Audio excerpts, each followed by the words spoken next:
Hello, welcome back to my channel. আগের এপিসোডে বলেছিলাম অমৃতসরে কি দেখেছিলাম। এরপর ধর্মশালা যেতে যেতে প্রথমেই পথে পড়ল জ্বালামুখী মন্দির। এই মন্দিরটিকে শক্তিপীঠ বা সতীপীঠ হিসাবেও গণ্য করা হয়। এখানে সতীর জীব পড়েছিল বলে বিশ্বাস করা হয়।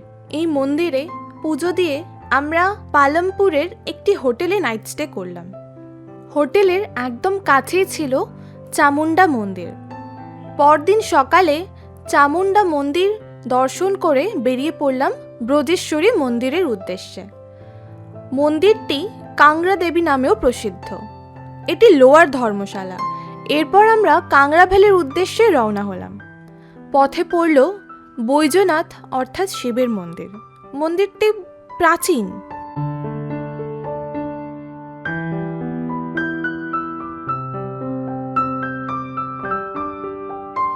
কাংড়া ভ্যালির প্রাকৃতিক সৌন্দর্য দেখতে দেখতে সূর্যাস্ত হয়ে গেল।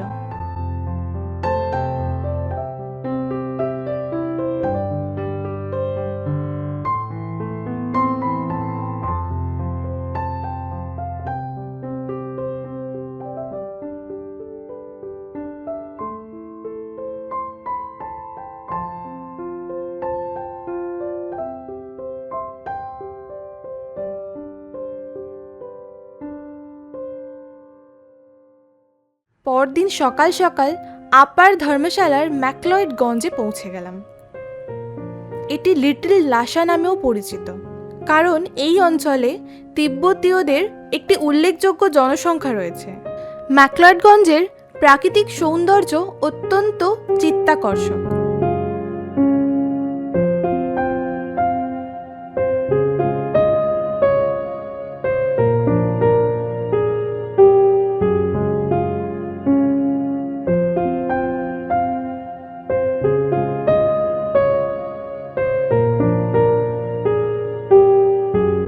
1959 সালে চীনারা তিব্বত আক্রমণ করার পর থেকে দালাই লামা এখানে বসবাস করছেন।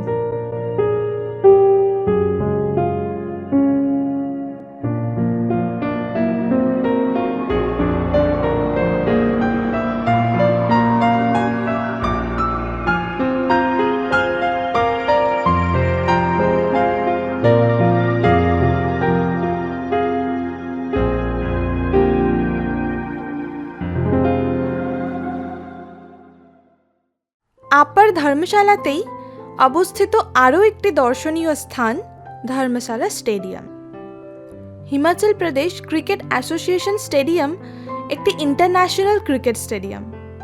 2023 ক্রিকেট ওয়ার্ল্ড কাপের নিউজিল্যান্ড ভার্সেস ইন্ডিয়ার 5টি ম্যাচ এখানে আয়োজিত হয়েছিল।